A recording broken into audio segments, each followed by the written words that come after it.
Runaway brides of Reddit, what's your story? What was the final straw?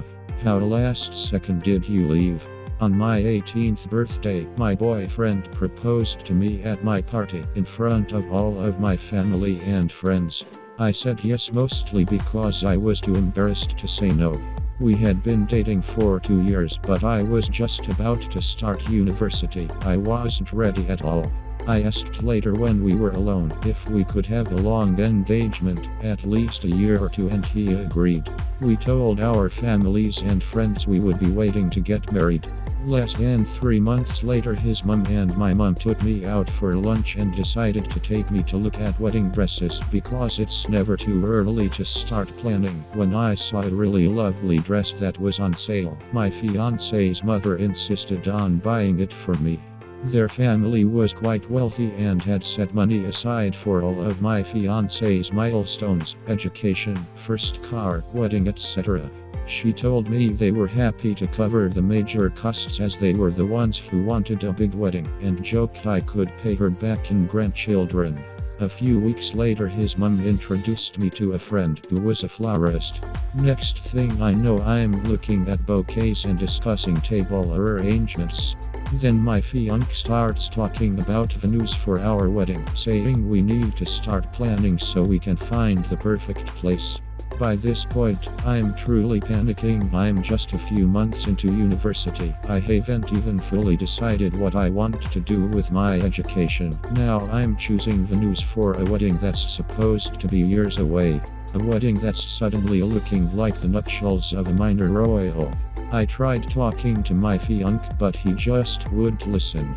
We saw a venue we liked, but they had no availability for almost 2 years. So we booked it and I could finally breathe again. I had 2 years to get ready for my big fat crazy wedding. Then the venue had a cancellation for less than 6 months away, and my fiancé accepted it without telling me. Just cancelled our future date and took the one that was now available. Then he arranged the entire wedding with the help of his mom and mine. Damn, her helicopter ways. Before telling me. When he told me everything was booked, I went mental. His reaction was that he'd gone with all of my choices: catering, venue, flowers, etc. And so I should be grateful that he'd dealt with all the stressful stuff. All I had to do was turn up. When I explained that I didn't want to get married in 6 months' time and that this was the 3rd or 4th time I'd told him I wasn't ready for marriage yet, he told me I was being childish and that the invitations were at the printer, so it was too late to change my mind. I finally realized that he was manipulating me, so I gave him the engagement ring back and told him I didn't want to see him anymore. I told my family and friends, cried a lot, changed my number because he wouldn't stop calling, etc. 2 months later, my mom got a call from his mother because she hadn't been able to get in touch with me to arrange dress fittings and finalist bridesmaids. He hadn't told them we split up. My mother explained everything to his mother and figured that was that. The following week, she had the audacity to present my family with a bill for half of what they had paid out for the wedding. It came to thousands of pounds. They'd booked everything, right down to the cake and the favors, without telling me and wanted me to pay. Had a friend that didn't know she was the bride until she was halfway down the aisle. Her parents had arranged a marriage for her common in her culture and had told her that the family had all been invited to a cousin's wedding. My friend was told everyone was going to be wearing white for whatever reason, I don't remember. They arrived at the church just before the bride was scheduled to walk down the aisle. My friend, thinking they are late, wanted to slip in and stay in the back. Her father, however, takes her arm and they start walking up the aisle. It isn't until they are halfway up that she stops and realizes everyone is looking at her and smiling and crying tears of joy. She turned to one of her aunts in the pew next to her and asked them who was getting married. The whole church went silent, and then the aunt looked at my friend's father and said, "You can't be serious. You planned a wedding for your daughter and just expected her to go along with it. Have the two of them even met?" Did you seriously think this would work? The whole room was them chattering about them, and the father just cleared his throat and told his daughter to keep walking. Luckily the aunt grabbed my friend first and pulled her into the pew, pushed her past the row of people, and they both ran out of the church. Her parents disowned her after that, and she moved in with that aunt. Edit. They are an Indian family in the US. Her parents are very traditional, and she expressed that she didn't want to get married and wanted to focus on her career. Got engaged after 3 months and started planning pretty much straight away. Was very young, and his mother wanted to decorate the entire wedding redneck ASF. I had a fallout with her over it, as I felt she wasn't letting anyone have a say and we were paying for it. Red flags started popping up. His temper. He got a huge neck tattoo with my name, started becoming possessive and verbally abusive. Then dress shopping. I broke down and said no, this isn't right. It was like a store of thousands of dresses was telling me there wasn't a single one that was in there for this occasion, so it couldn't happen. I sat in my car, went home, placed the ring on the counter, packed my stuff and left. Not me, and I'm not sure it counts as runaway, but my sister broke up with her fiancé 4 months before their wedding, which was already planned and paid for. I'll be honest, I don't know the full story. Even now, 18 months later, she still hasn't fully opened up to us about it, but I never really liked the guy. He was nice enough, but he absolutely could not handle his drink. He could never have a little drink. No, he had to drink the whole bar every time, then would come home and puke up over the entire house. He then had the audacity to complain whenever my sister would go out with her friends just for a couple of drinks, to the point where he eventually just stopped letting her go out altogether. His family was an absolute mess as well. His mom and stepdad were pretty cool, but they moved to Canada to pursue their dreams, leaving my sister and her fiancé in the hands of aunts and uncles who did not approve of her at all. His little brother was on off with his teenage girlfriend he eventually knocked up, and who was always trying to one-up my sister too. Eventually, as far as she's told us, she just felt trapped by the guy.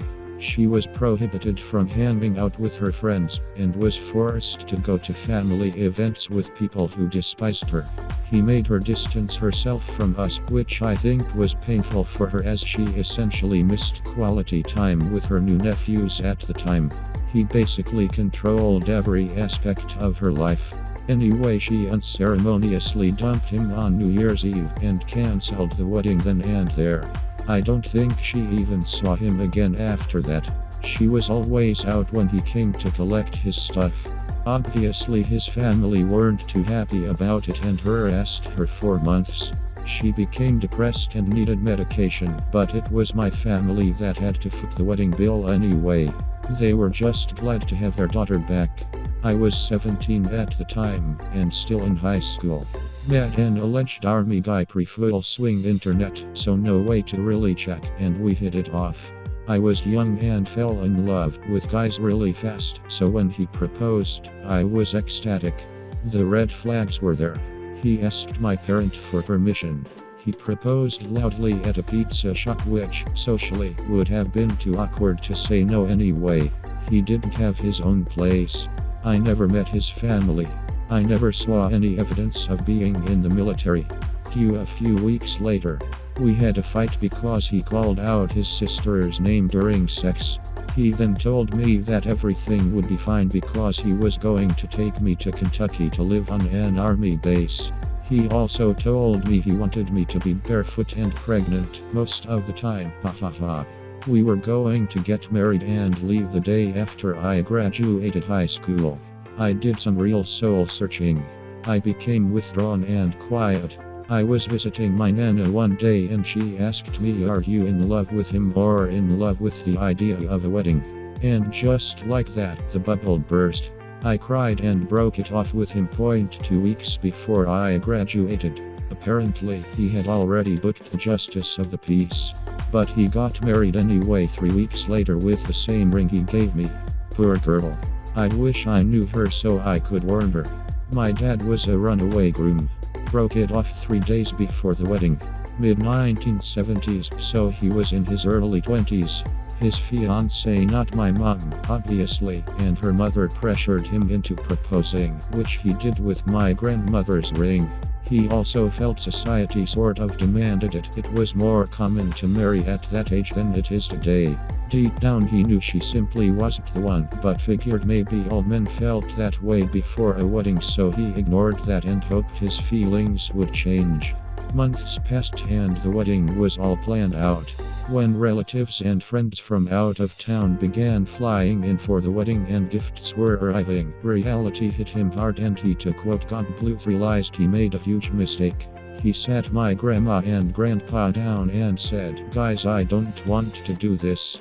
They were proud of him for being honest and actually sort of thrilled. It turns out they hated her guts.